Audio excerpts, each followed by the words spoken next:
Les 1. De perfecte ontmoetingsplek. Hey Elsa, heb je gehoord over dat nieuwe café in het centrum? Hallo Paul, ja. Ik heb gehoord dat het een gezellige plek is om te ontspannen en rond te hangen. Ben je er al geweest? Ik ben afgelopen weekend geweest en het was heerlijk. De sfeer is zo uitnodigend. Dat klinkt geweldig. Wat heb je besteld? Ik had een latte met karamel en een plakje van hun zelfgemaakte cake. Het was hemels. Jum, ik hou van een lekkere cake. Was het een chocoladetaart? Dat was het. Rijk en sappig, precies zoals ik het lekker vind. Heb je een favoriet toetje? Zeker. Ik ben dol op tiramisu. De mix van koffie en room is onweerstaanbaar. Tiramisu is fantastisch. Ik waardeer plekken die unieke desserts op hun menu hebben staan. Ik ook. Het is altijd leuk om iets nieuws te proberen. Heb je interessante versieringen opgemerkt in het café? Ja, ze hadden eigenzinnige kunstwerken aan de muren, waardoor de plek levendig aanvoelde. Ik vind dat geweldig.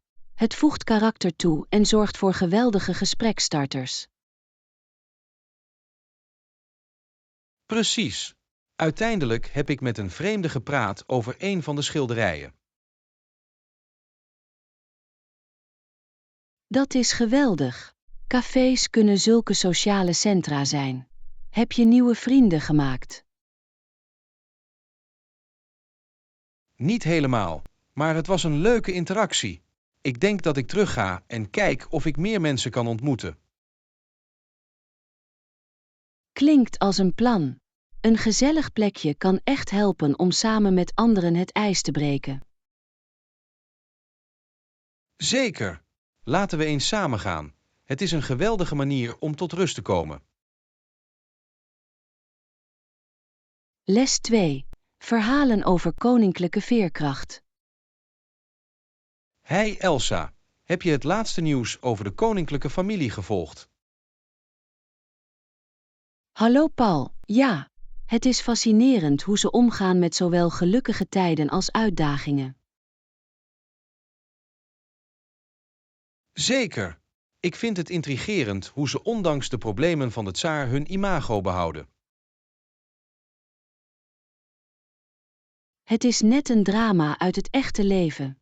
Ik heb gelezen dat ze vaak vertrouwen op traditie om hen door moeilijke tijden te loodsen. Precies. Traditie kan een bron van kracht en stabiliteit zijn. Denk je dat het hen helpt een band op te bouwen? Zeker. Gedeelde ervaringen tijdens feesten zorgen voor blijvende herinneringen. En die herinneringen kunnen een toevluchtsoord zijn in moeilijke periodes. Het is een delicate balans. Juist. Het is interessant hoe de publieke perceptie ook zo snel kan veranderen. Absoluut. Het ene moment staan ze in de schijnwerpers voor een vreugdevolle gelegenheid. Het andere moment krijgen ze te maken met nauwkeurig onderzoek. Het moet een uitdaging zijn om tussen al die aandacht een gevoel van normaliteit te behouden. Inderdaad. Ik bewonder hoe ze hun plichten nakomen en tegelijkertijd hun privéleven beheren. Het is een echte jongleeract. Ik vraag me af hoe ze tussen hun verantwoordelijkheden tijd vinden voor ontspanning. Ik kan me voorstellen dat ze prioriteit moeten geven aan zelfzorg, ook al is het maar een rustig moment weg van het publieke oog. Dat is essentieel. Iedereen heeft tijd nodig om op te laden, vooral degenen die voortdurend onder de loep worden genomen. Absoluut. Hun veerkracht is inspirerend. Het herinnert ons eraan dat zelfs in moeilijke tijden steun en traditie belangrijk zijn. Les 3. Wetenschappelijke pioniers vieren. Hallo Elsa, heb je gehoord over Louis Pasteur en zijn ongelooflijke bijdrage aan de wetenschap? Hallo Paul, ja. Zijn prestaties hebben echt de hele mensheid geholpen. Welke specifieke bijdragen vallen je op? Ik vind zijn werk op het gebied van vaccins opmerkelijk, vooral het rabiesvaccin. Het heeft talloze levens gered. Absoluut. Het is verbazingwekkend hoe één ontdekking zo'n grote impact kan hebben. Wat vind je het meest interessant aan zijn methodes? Ik bewonder zijn benadering van experimenteren. Hij legde de nadruk op observatie en zorgvuldige tests, die de basis legden voor de moderne wetenschap. Dat is zo waar. Zijn focus op wetenschappelijke nauwkeurigheid is een les voor alle onderzoekers van vandaag. Precies. Bovendien ontkrachtte zijn werk het idee van spontane generatie, waardoor de manier waarop we microbiologie begrijpen, veranderde. Juist. Het is fascinerend hoe zijn bevindingen de weg hebben vrijgemaakt voor de kiemtheorie. Wist je dat hij ook pasteurisatie ontwikkelde? Ja, dat was een doorbraak voor de voedselveiligheid. Het is ongelooflijk hoe zijn ideeën vandaag de dag nog steeds relevant zijn. Zeker. Het is alsof hij een basis heeft gelegd voor toekomstige wetenschappers. Hoe denk je dat zijn nalatenschap ons nu beïnvloedt? Ik geloof dat het inspireert tot innovatie en toewijding aan gezondheid en veiligheid in ons dagelijks leven. Goed gezegd. Zijn prestaties herinneren ons aan de kracht van wetenschap om onze wereld te verbeteren. Absoluut. Het is essentieel om pioniers zoals Pasteur te eren, die ons begrip van gezondheid hebben gevormd. Les 4. Gezellig comfort creëren. Hey Elsa, heb je er ooit over nagedacht om sierkussens te maken? Hallo Paul, ja. Het is zo'n leuk project, vooral als je van stof en naaikwaliteiten houdt. Precies. Je kunt ze aanpassen zodat ze perfect bij je interieur passen.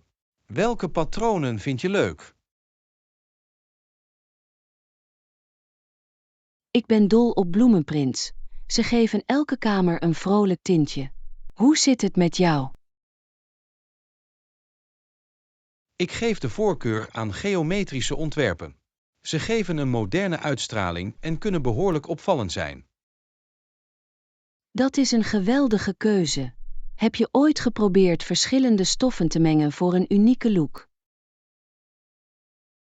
Ja, het combineren van texturen kan een mooi contrast creëren. Ik heb ooit fluweel en katoen samen gebruikt. Dat klinkt luxueus. Wat is je favoriete methode om kussens te naaien? Ik gebruik graag een eenvoudige envelopsluiting. Het is eenvoudig en maakt snelle veranderingen in stijl mogelijk. Goed idee. Ik voeg meestal een ritsluiting toe voor een gepolijste afwerking, maar dat kan een beetje lastig zijn. Ritsen kunnen een uitdaging zijn, maar ze zien er professioneel uit. Heb je tips voor beginners? Zeker. Begin eerst met kleinere projecten om zelfvertrouwen op te bouwen en kies stoffen die gemakkelijk te hanteren zijn. Geweldig advies. Het is ook handig om basissteken te oefenen voordat je een vol kussen aanpakt. Ja, als je het eenmaal onder de knie hebt, zijn de mogelijkheden eindeloos. Je zou zelfs kussens met een thema kunnen maken voor op vakantie. Dat is een fantastisch idee. Seizoenkussens kunnen je leefruimte echt opfleuren. Precies. Laten we binnenkort een knutseldag plannen. Het zou leuk zijn om samen te creëren. Ik ben binnen. Het is een geweldige manier om ideeën uit te wisselen en iets moois te maken. Les 5. Verhalen over een rustig leven. Hey Elsa, heb je ooit een huisje aan een meer bezocht? Hallo Paul, ja. Mijn vrienden wonen erin. En het is zo'n vredig toevluchtsoord. Hoe zit het met jou? Ik ga er graag heen. De sereniteit is ongeëvenaard, vooral in de vroege ochtenden. Absoluut. Er is iets magisch aan de mist die uit het water opstijgt. Welke activiteiten vind je daar leuk? Ik hou van vissen en kajakken. Het is zo ontspannend om omringd te zijn door de natuur. Dat klinkt geweldig. Ik lees graag aan het meer. Het is de perfecte setting voor een goed boek. Geweldig idee. Over gezellige omgevingen gesproken. Mijn grootvader woont in een bejaardengemeenschap in de buurt. Dat moet leuk voor hem zijn. Vindt hij de activiteiten daar leuk? Dat doet hij. Ze hebben spelavonden en tuinclubs. Het houdt hem actief en sociaal. Dat is fantastisch. Het is belangrijk dat senioren betrokken blijven. Ben je met hem meegegaan voor activiteiten? Ja, ik heb vorige week een bingoavond met hem bijgewoond. Het was verrassend leuk. Ik kan het me voorstellen. Het is een geweldige manier om een band op te bouwen en nieuwe mensen te ontmoeten. Denk je dat je nog een keer gaat? Zeker. Ik ben ook van plan om hem binnenkort mee naar het meer te nemen om te vissen. Dat klinkt als een perfecte dag. Het is geweldig om die herinneringen samen te creëren. Absoluut. Of het nu aan het meer is of in zijn gemeenschap, tijd doorbrengen met familie is het belangrijkste. Les 6. Creativiteit ontketend. Hey Elsa, heb je gezien wat mijn vriendin doet voor het toneelstuk op school? Hallo Paul, nee. Wat is hij aan het doen? Hij schildert de set zo dat het op een bos lijkt. Het wordt geweldig. Dat klinkt fantastisch. Een bosrijke omgeving kan het spel echt tot leven brengen. Gebruikt hij speciale technieken? Ja, hij gebruikt een techniek genaamd sponsschilderen om textuur te creëren. Het ziet er zo realistisch uit. Wauw, dat is een slim idee.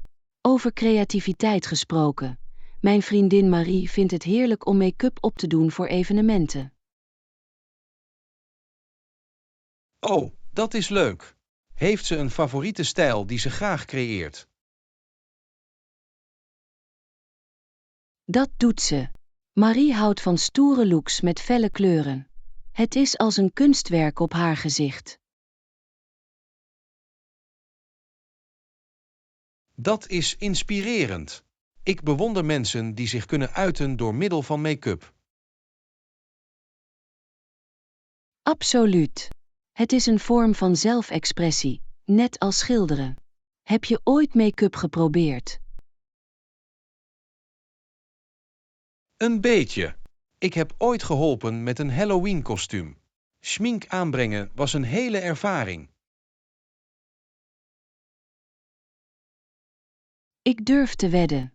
Het is niet zo eenvoudig als het lijkt, toch? Kleuren in evenwicht brengen kan lastig zijn. Zeker. Maar het was leuk om het eindresultaat te zien. Experimenteer je wel eens met je make-up.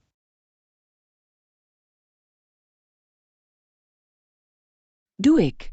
Ik vind het heerlijk om verschillende looks uit te proberen voor speciale gelegenheden. Het is spannend om dingen te veranderen. Dat is een geweldige manier om dingen fris te houden. Misschien moeten we allemaal samenwerken aan een creatief project. Dat zou ik geweldig vinden. De combinatie van verf en make-up kan resulteren in iets echt unieks. Zeker. Laten we een dag plannen om onze creativiteit de vrije loop te laten. Het wordt geweldig. Les 7. De balans tussen smaak en gezondheid. Hey Elsa, heb je er ooit over nagedacht hoeveel we genieten van gefrituurd eten? Hallo Paul, absoluut. Veel mensen genieten van de smaak van gefrituurd fastfood, maar het kan een glibberige helling zijn. Precies. Te veel vet eten kan zeker leiden tot gewichtstoename. Het is een lastig evenwicht. Dat is het echt. Soms vind ik het moeilijk om een krokant frietje of een broodje gebakken kip te weerstaan. Hier hetzelfde. De smaak is zo aantrekkelijk, maar ik probeer mezelf aan matiging te herinneren. Dat is verstandig. Ik ben begonnen met het verkennen van gezondere kookmethodes, zoals bakken of luchtfrituren. Geweldig idee. Frituren aan de lucht zorgt voor een knapperige textuur zonder al die overtollige olie. Heb je het geprobeerd? Ja, ik heb vorige week luchtgebakken courgettefrietjes gemaakt en ze zijn heerlijk geworden. Jum, ik ben dol op courgette. Het is verbazingwekkend hoe je van de smaak kunt genieten zonder schuldgevoel. Precies. Bovendien kan het toevoegen van kruiden gezonde gerechten ongelooflijk smaakvol maken. Dat is een goed punt. Kruiden kunnen een eenvoudige maaltijd echt veranderen. Heb je een favoriete specerij? Ik ben dol op paprika. Het geeft een heerlijke rooksmaak. Hoe zit het met jou? Ik ben een fan van knoflookpoeder. Het verbetert bijna alles. Helemaal. Het is als een geheim wapen in de keuken. Dus, vind je dat we een gezonde kookavond moeten organiseren? Dat klinkt fantastisch. We kunnen recepten delen en proberen onze favoriete gerechten gezonder te maken. Les 8. Reizen met huisdieren. Hey Elsa, heb je ooit met je hond gereisd? Hallo Paul, ja, het kan zo leuk zijn, maar je moet wel goed plannen. Absoluut. Ik heb een geweldig hotel gevonden waar huisdieren zijn toegestaan. Ze rekenen zelfs een kleine vergoeding voor huisdieren per nacht. Dat is nuttig. Sommige plaatsen kunnen erg streng zijn wat huisdieren betreft. Welke voorzieningen bieden ze? Ze bieden bedden voor huisdieren, kommen en zelfs een klein park voor wandelingen. Het maakt een enorm verschil. Wauw, dat klinkt perfect. Ik maak me altijd zorgen dat mijn hond zich op zijn gemak voelt tijdens het reizen. Hier hetzelfde. Het is belangrijk dat ze zich thuis voelen. Heb je ooit uitdagingen ondervonden tijdens het reizen met je hond? Ja, op een keer werd mijn hond autoziek tijdens een lange reis. Het was een behoorlijk avontuur. Oh nee, dat kan moeilijk zijn. Ik heb gehoord dat pauzes nemen kan helpen. Laat je hond zich uitstrekken.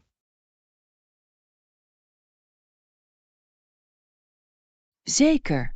Regelmatige stops voor wandelingen zijn essentieel. Het houdt ze tevreden en vermindert stress. Goed idee. Bovendien kan het voor hen spannend zijn om nieuwe plekken te ontdekken. Heb je een favoriete reisbestemming met je hond? Ik ga graag naar het strand. Mijn hond vindt het leuk om op het zand te rennen en in de golven te spelen. Dat klinkt heerlijk. Stranden kunnen zo'n geweldige omgeving zijn voor huisdieren. Zeker. Het is een geweldige manier om een band op te bouwen en samen herinneringen te creëren. Laten we binnenkort een diervriendelijk uitje plannen. Ik neem graag mijn hond mee. Les 9. Creativiteit bij het maken van kaarsen. Hey Elsa, heb je er ooit over nagedacht om je eigen kaarsen te maken? Hallo Paul, ja. Ik weet zeker dat je het leuk zult vinden om je eigen unieke kaarsen te maken. Het klinkt als een leuk project. Dat is het echt. Ik vind het heerlijk om verschillende geuren en kleuren te kiezen. Heb je het eerder geprobeerd? Nog niet, maar ik heb online een aantal fantastische kaarscreaties gezien. De mogelijkheden lijken eindeloos. Absoluut. Je kunt geuren zoals lavendel en vanille mengen voor een ontspannend aroma. Dat klinkt heerlijk. Heb je een favoriete geur die je graag gebruikt? Ik hou van citrusgeuren, vooral citroen. Ze zijn verfrissend en opbeurend. Geweldige keuze. Ik vind dat fruitige geuren een kamer kunnen opfleuren. Hoe zit het met het proces van het maken van kaarsen? Het is verrassend eenvoudig. Je smelt gewoon de was, voegt je geur toe en giet het in een vorm. Dat klinkt eenvoudig genoeg.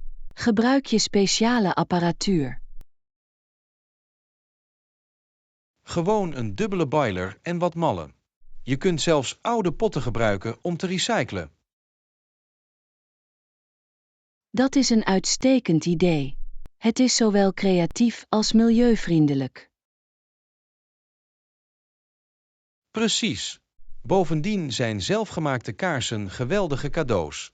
Heb je erover nagedacht om er een paar te maken voor vrienden?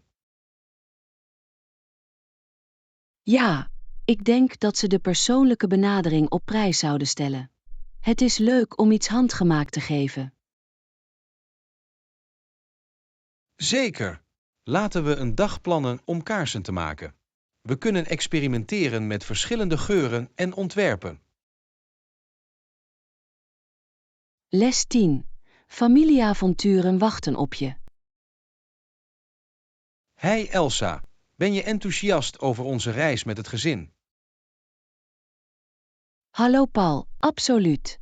Ik kijk er al weken naar uit. Waar ben je het meest enthousiast over? Ik kan niet wachten om samen nieuwe plekken te ontdekken. Het is altijd leuk om als gezin herinneringen te creëren. Ja, ik vind het geweldig hoe reizen iedereen dichter bij elkaar kunnen brengen.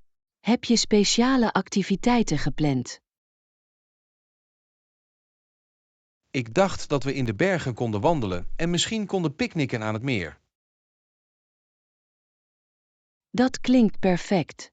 Ik hou van wandelen, vooral als er een prachtig uitzicht op de top is. Precies.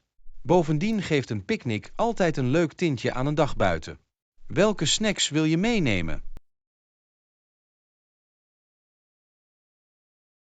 Ik zou graag wat broodjes en vers fruit meenemen. Misschien koekjes voor een zoete tractatie. Geweldig idee. Koekjes zijn altijd een hit. Heb je een favoriete soort cookie? Ik ben dol op chocoladeschilfers. Ze zijn klassiek en heerlijk. Hoe zit het met jou? Ik ben een fan van havermoutrozijn. Ze zijn taai en gezond. Jum, het wordt zeker een lekker avontuur. Denk je dat we 's avonds tijd hebben voor spelletjes? Ik hoop het. Bordspellen voor het hele gezin zijn altijd leuk en een geweldige manier om tot rust te komen. Absoluut. Ik hou van de vriendschappelijke competitie. Het zorgt voor hilarische momenten. Precies. Laten we ervoor zorgen dat we onze favoriete games inpakken. Deze reis wordt onvergetelijk.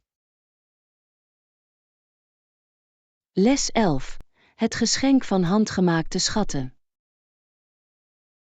Hey Elsa, heb je ooit een handgemaakt cadeau gekregen? Hallo Paul, ja. Het is alsof je een klein stukje van iemands hart krijgt in de vorm van een cadeau. Precies. De gedachte en moeite achter handgemaakte geschenken maken ze zo bijzonder. Daar ben ik het mee eens. Ik heb ooit een gebreide sjaal gekregen van mijn oma. En dat is een van mijn favoriete bezittingen. Dat klinkt heerlijk. Breien kost zoveel tijd en vaardigheid. Vind je het leuk om zelf te knutselen? Doe ik. Ik vind het leuk om wenskaarten te maken. Het is een leuke manier om creativiteit te uiten en vreugde te delen. Dat is een geweldig idee. Persoonlijke kaarten kunnen iemands dag goed maken. Welke materialen gebruik je?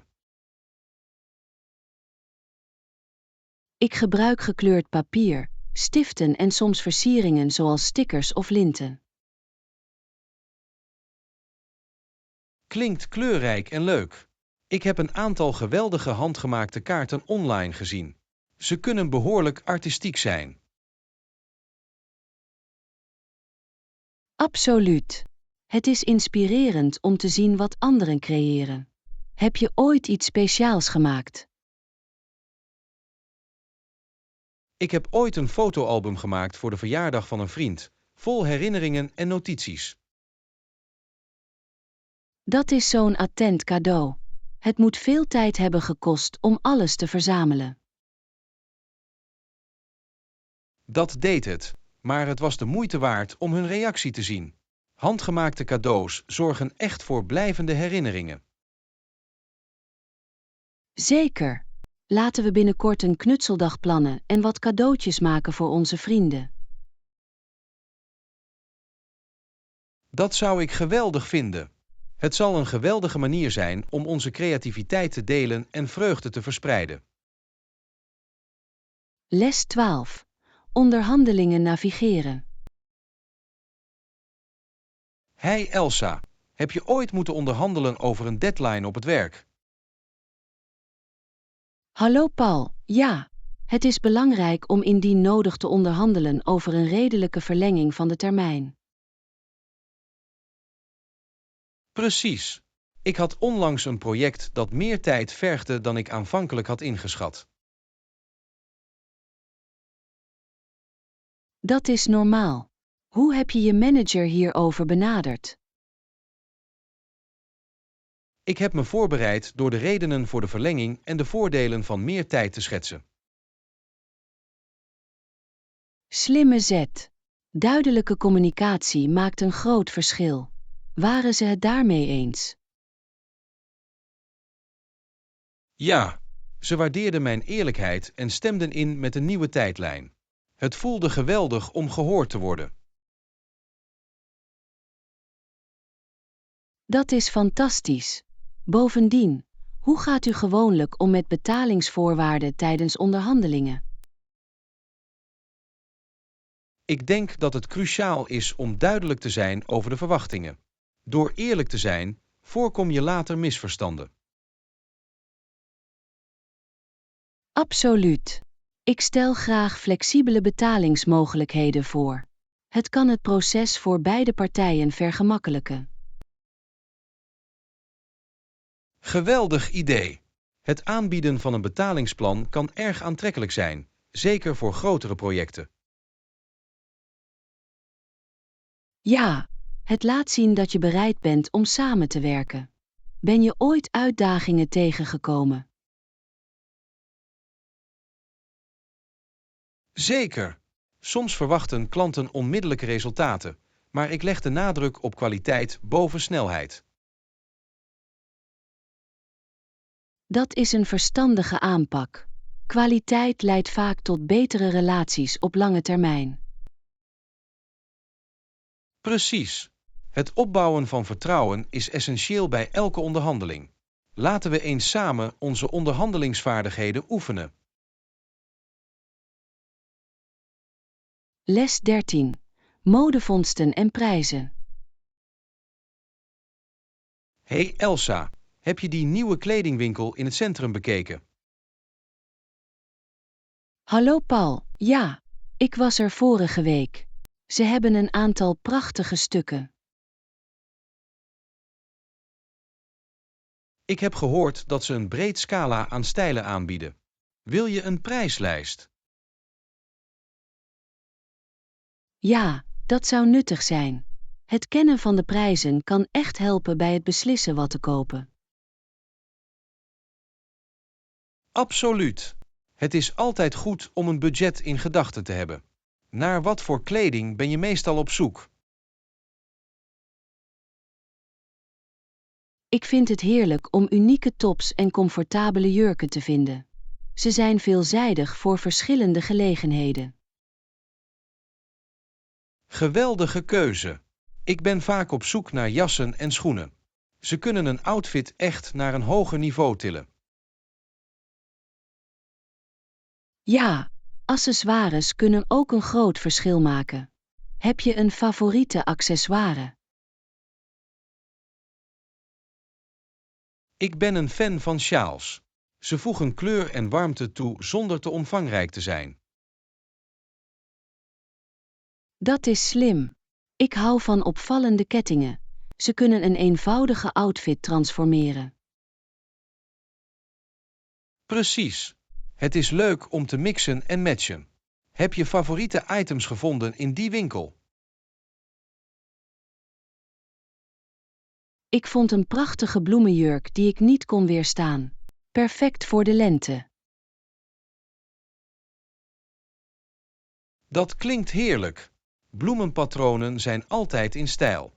Ik ben op zoek naar een klassiek spijkerjack.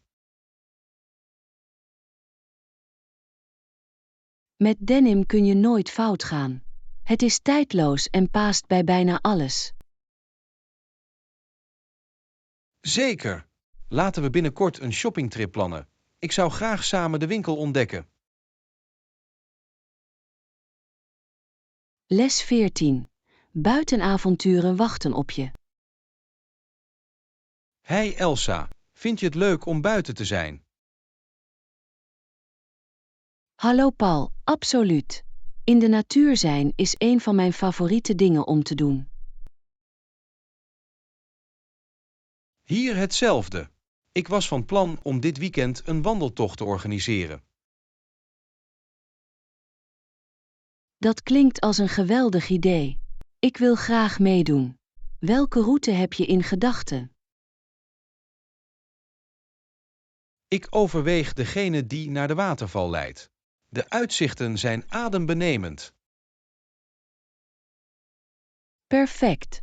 Ik heb gehoord dat het een prachtige wandeling is. Moeten we wat vrienden uitnodigen? Zeker. Hoe meer, hoe beter. Ik bel ze op en vraag of ze mee willen doen.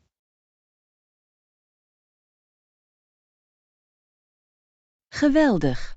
Ik kan voor iedereen wat hapjes en drankjes meenemen.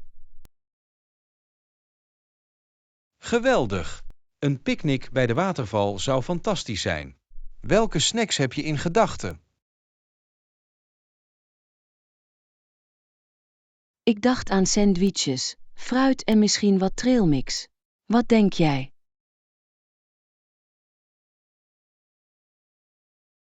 Dat klinkt heerlijk. Ik zou mijn beroemde brownies kunnen maken voor een zoete tractatie. Jum, brownies zijn altijd een hit. Heb je een speciaal recept? Ja, het is een familierecept. Ik zorg ervoor dat ik genoeg meeneem voor iedereen. Perfect. Deze reis belooft heel leuk te worden. Ik kan niet wachten. Ik ook. Laten we de details afronden en ervoor zorgen dat iedereen aan boord is. Les 15. Avonturen met verloren bagage. Hey Elsa, heb je gehoord over mijn reisongeluk? Hallo Paul, nee. Wat is er gebeurd? Ik wil gewoon mijn bagage terug. Het is tijdens mijn vlucht verloren gegaan.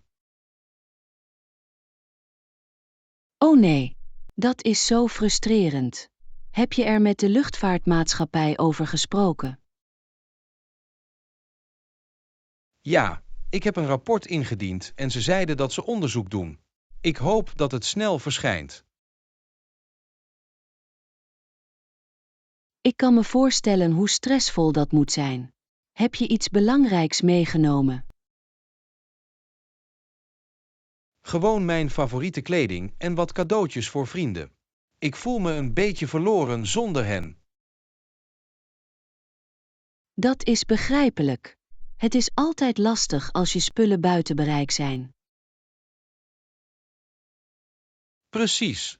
Ze beloofden me op de hoogte te houden. Ik probeer hoopvol te blijven. Dat is een goede instelling. Heb je in de tussentijd nagedacht over wat je moet dragen? Ik doe het met een paar benodigdheden die ik in mijn handbagage had. Het is niet ideaal, maar het werkt. Slim denken. Je hebt tenminste iets om rond te komen. Heb je een reisverzekering? Ja, dat doe ik. Ze zeiden dat ik een vergoeding zou kunnen krijgen voor essentiële zaken als mijn bagage vertraging heeft. Dat is een opluchting. Het is geweldig dat je verzekerd bent. Hopelijk komt het snel aan. Ik ook. Ik zal duimen en positief blijven. Bedankt voor je steun.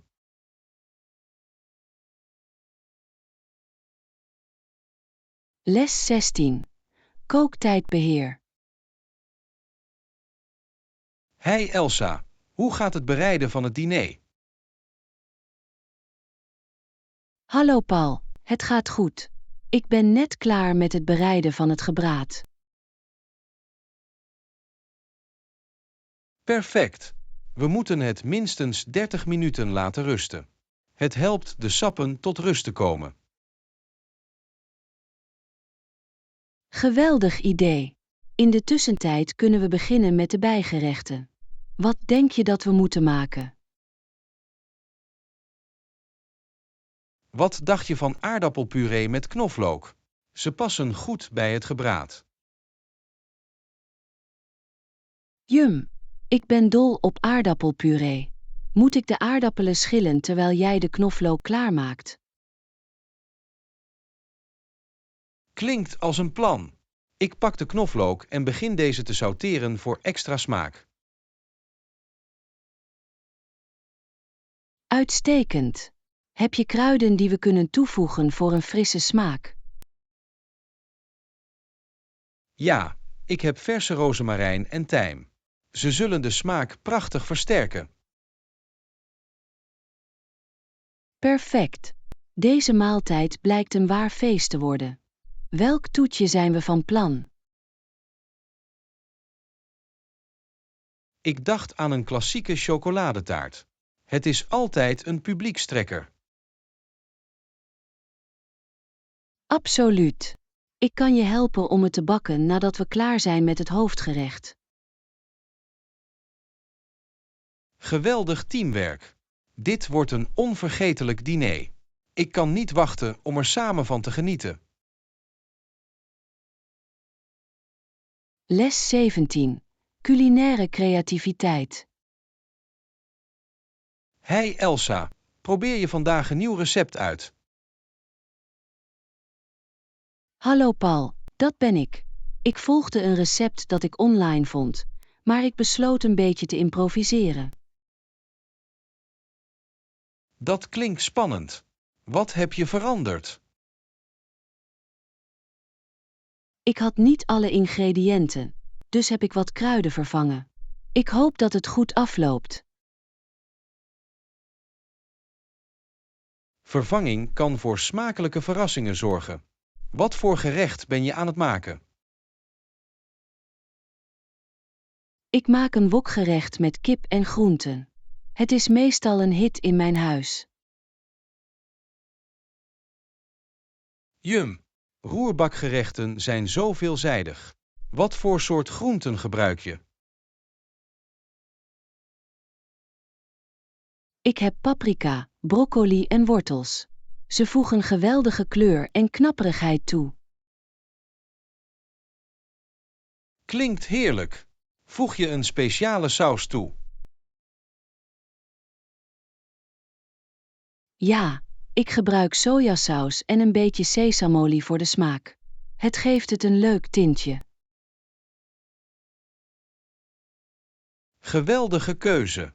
Ik ben dol op de nootachtige smaak van sesamolie. Heb je al eerder roerbak gekookt? Heb ik, maar ik leer elke keer weer iets nieuws. Koken is een leuk avontuur. Absoluut. Ik denk dat improviseren in de keuken het nog leuker maakt. Daar ben ik het helemaal mee eens. Laten we binnenkort samen een kooksessie plannen om ideeën uit te wisselen. Dat is een fantastisch idee. Ik zou graag willen zien welke creatieve gerechten we kunnen bedenken. Les 18. De vreugde van prestaties. Hey Elsa, heb je ooit dat geweldige gevoel van voldoening ervaren na het voltooien van een project? Hallo Paul, ja. Het is bijzonder om al je harde werk samen te zien komen. Precies. Ik heb onlangs een schilderij voltooid waaraan ik heb gewerkt, en ik kan niet wachten om dat gevoel van voldoening te voelen. Dat is geweldig. Wat inspireerde je schilderij? Ik werd geïnspireerd door de natuur, met name een prachtige zonsondergang die ik vorige week zag. Zonsondergangen kunnen zo levendig zijn. Welke kleuren heb je gebruikt? Ik heb warme sinaasappels en diep paars gebruikt om de sfeer vast te leggen. Het was een leuke combinatie. Klinkt verbluffend. Experimenteer je vaak met kleuren in je kunst? Ja, ik vind het leuk om nieuwe combinaties uit te proberen. Het is altijd spannend om te zien hoe ze met elkaar omgaan op het doek. Dat is een fantastische manier om creativiteit te uiten. Heb je erover nagedacht om je werk te presenteren? Ik overweeg om het op een plaatselijke kunstbeurs tentoon te stellen. Het zou geweldig zijn om het met anderen te delen. Dat zou geweldig zijn. Ik weet zeker dat mensen je talent zouden waarderen. Bedankt, Elsa. Ik hoop anderen te inspireren, net zoals ik ben geïnspireerd. Hoe zit het met jou? Zijn er projecten in de maak? Ik werk aan een gemeenschapstuinproject. Het kost veel moeite, maar ik kan niet wachten om het te zien bloeien. Dat klinkt als een lonende onderneming. Tuinieren brengt zoveel vreugde en schoonheid in de gemeenschap. Absoluut. Het draait allemaal om het planten van zaden voor de toekomst, letterlijk en figuurlijk. Goed gezegd. Laten we elkaar blijven aanmoedigen om onze passies na te jagen en onze prestaties te vieren. Les 19. De geschiedenis van rivierboten. Hallo Elsa. Wist je dat rivierboten jarenlang de belangrijkste manier waren voor lange afstandsvervoer voor mensen die in de buurt van de Mississippi woonden? Hallo Paul, dat heb ik gehoord. Rivierboten speelden zo'n cruciale rol in de Amerikaanse geschiedenis. Dat hebben ze echt gedaan. Deze boten waren essentieel voor handel en reizen in de 19e eeuw. Precies. Ik vind het fascinerend hoe ze de economie en cultuur van de regio hebben beïnvloed. Toch, ze verbonden gemeenschappen en zorgden ervoor dat goederen efficiënt konden worden vervoerd. Wist je dat ze ook behoorlijk luxueus waren?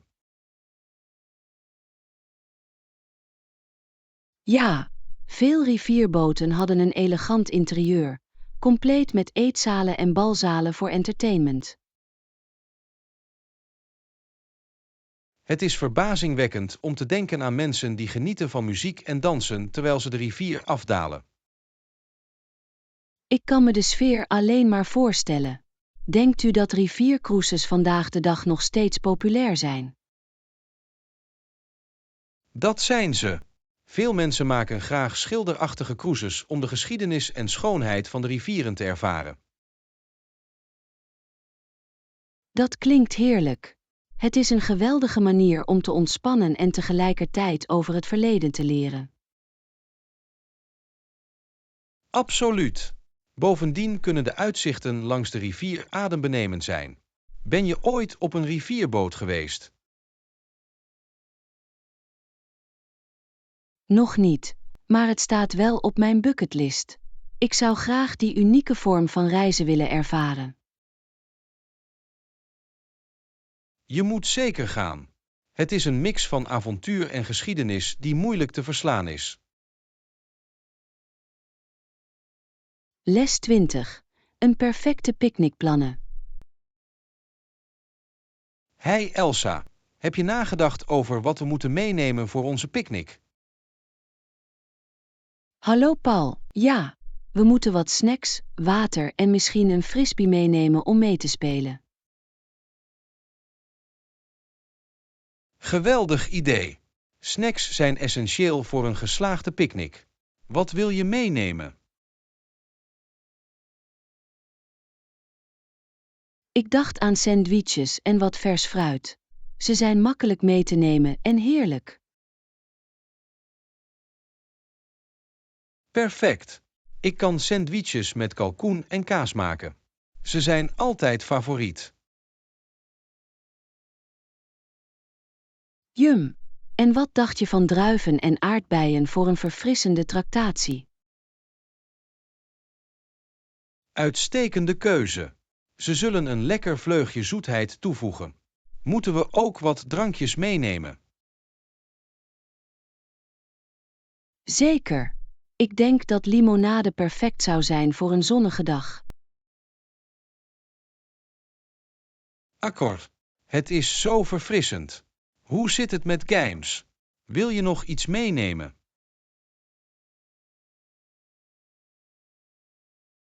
Ik zou graag een deken meenemen om op te zitten en misschien een kaartspel voor de lol. Klinkt als een plan. Een kaartspel is perfect om te ontspannen na het eten. Precies. Bovendien kunnen we genieten van het prachtige landschap terwijl we spelen. Het belooft een fantastische dag te worden. Laten we ervoor zorgen dat we niets vergeten. Zeker. Ik zal een checklist maken om ons georganiseerd te houden. Deze picknick wordt geweldig. Ik kan niet wachten. Het is een geweldige manier om tot rust te komen en samen van de natuur te genieten. Les 21. De reis van vastberadenheid. Hallo Elsa. Ik las onlangs over een man die voor heel weinig geld in een kledingfabriek begon te werken. Hallo Paul, dat klinkt intrigerend. Wat motiveerde hem om zo'n baan aan te nemen? Hij was vastbesloten om het vak te leren en zijn vaardigheden te verbeteren. Hij had grote dromen. Dat is bewonderenswaardig. Het moet zwaar zijn geweest om voor lage lonen te werken en tegelijkertijd te proberen te leren. Dat was het, maar hij geloofde dat ervaring uiteindelijk tot betere kansen zou leiden. Slim denken. Soms kan klein beginnen de weg effenen voor meer succes. Precies. Hij bracht zijn avonden door met het bestuderen van modeontwerp en het uitoefenen van zijn vak. Wauw, dat is toewijding. Heeft zijn harde werk uiteindelijk zijn vruchten afgeworpen? Ja, na een paar jaar lanceerde hij zijn eigen kledinglijn en werd behoorlijk succesvol. Dat is inspirerend. Het laat zien hoe passie en doorzettingsvermogen tot verbluffende resultaten kunnen leiden. Absoluut. Het herinnert ons eraan dat uitdagingen een springplank naar succes kunnen zijn. Ik hou van dat soort verhalen. Ze motiveren me om door te gaan met mijn eigen doelen. Hier hetzelfde. Laten we niet vergeten onze uitdagingen aan te gaan en vastberaden te blijven in onze bezigheden. Les 22. Modevondsten en favorieten. Hallo Elsa, ik was aan het denken om mijn garderobe te updaten. Hallo Paul, dat is slim. Naar wat voor stukken ben je meestal op zoek? Ik heb de neiging me te concentreren op veelzijdige items, zoals klassieke overhemden en comfortabele jeans. Geweldige keuze. Dat zijn essentials die op vele manieren gestyled kunnen worden. Precies. Ik hou van stukken die naar boven of naar beneden kunnen worden aangekleed, afhankelijk van de gelegenheid. Slim denken. Heb je een favoriete kleur of patroon waar je de voorkeur aan geeft? Ik neig meestal naar neutrale kleuren, maar ik sta open voor gewaagde patronen. Dat is geweldig. Een statement piece kan een outfit echt naar een hoger niveau tillen. Heb je de laatste tijd trends gezien? Ja, ik heb gemerkt dat oversized jassen een comeback maken. Ze zien er gezellig en stijlvol uit. Ik ben dol op oversized jassen. Ze geven elke outfit een ontspannen sfeer. Overweeg je om er één te kopen? Zeker. Ik denk dat het een geweldige aanvulling zou zijn, vooral voor de koelere maanden. Perfect. Laten we samen gaan winkelen. Ik help je graag met het vinden van mooie stukken. Dat klinkt leuk. Ik kan wel een second opinion gebruiken, en dat maakt winkelen leuker.